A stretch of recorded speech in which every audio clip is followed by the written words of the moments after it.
Yeah. We back in the building. We're back in the building. We've been gone for a minute.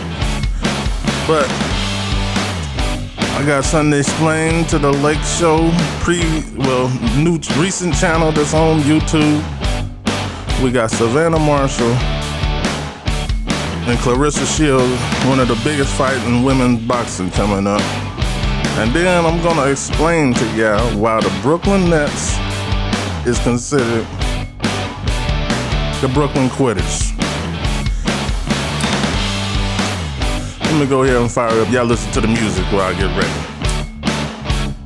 Gotta get in my zone.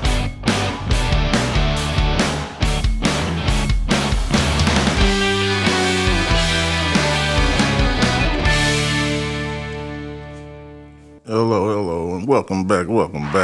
And the first thing up, we gonna be talking about Clarissa Shields and Savannah Marshall. And I do see why Eddie Hearn believes that Savannah Marshall will beat Clarissa Shields. Just got to give it to her. I did not see the fight Saturday night because WrestleMania was on, and you know I got to watch my wrestling. That's over everything. But I didn't watch it, but I did watch Savannah Marshall's previous fights because I wanted to see what the big deal was with her and why Eddie Hearn said that she could beat Clarissa Shields. And I seen what the big deal is. She's tall, she has an awkward style, and to top off her awkward style, she has a long arm reach and power to go with it. So that could throw off a fighter because you're trying to crack the code to get inside this shell that she has. It's not Philly, might be Boston shell, it might be the UK shell, it might be some other shell, but we don't know what this shell is, but she's undefeated. She's 10-0, 8 by knockout. So that means she's an 80% knockout ratio female fighter. Clarissa Shields doesn't have that. That's where Eddie Hearn's like, man, she's gonna whoop Clarissa Shields. But see, this is the thing that I don't think they understand about Clarissa.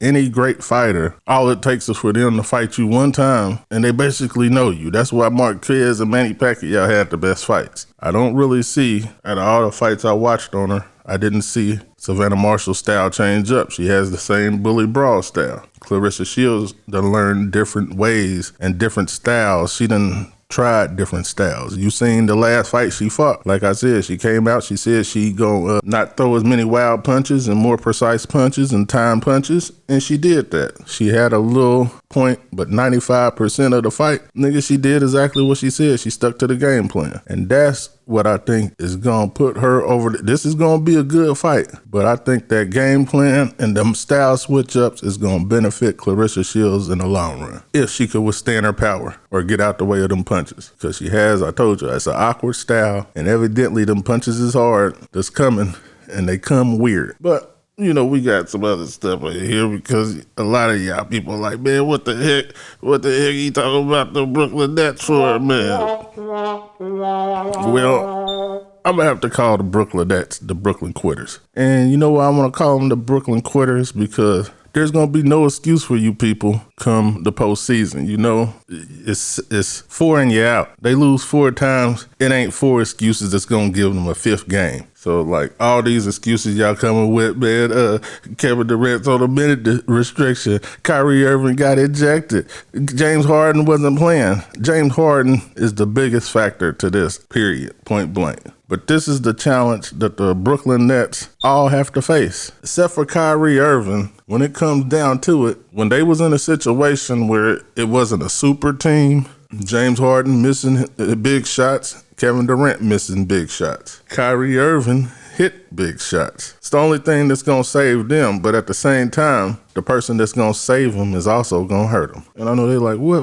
How you going to say that? Because this is a known fact. 5 different people hang with you, and 5 different people say you arrogant to the point where a person can't deal with you or can't stand you. You better take them 5 people's word that hung with the person. If you go to 5 different workplaces and all 5 workplaces say that this nigga ain't coming to work on time and is a lazy worker and all this stuff, that next job gonna take account to where this nigga might not come to work, so they ain't gonna hire him. You can't depend on him. And Kyrie Irving, he ain't the lazy, or he ain't the person you can't depend on, but he is that person that has that attitude, that personality that doesn't rub people right, and he's a person that wants more than his part. Like, you can give him Romeo and Juliet. He want to be Romeo and the nigga that came to the window. That's the kind of person Kyrie Irving is. So he has to, that's why he needs these vacations, because he's dealing with this alter ego he has. There's going to be no time to deal with your alter ego in the playoffs. So you need to get that together now. And it's only a matter of time when this happens, and that's when I come in calling them the Brooklyn Quitters. Because like I said, the only person that's their savior, and why I keep saying that, is Kyrie. He was the only one that didn't show quit in him. James Harden, Kevin Durant, when things look lost, they look lost, and they will give out. They have in the past several times. It's going to be no different when things are against the wall and everything's falling apart. So this team might just have 1 year in them, to be honest. But why are these Laker fans so happy and hyped? For the simple fact that Andre Drummond is the new Lakers Shaquille O'Neal. And why do I say he's the new Lakers Shaquille O'Neal?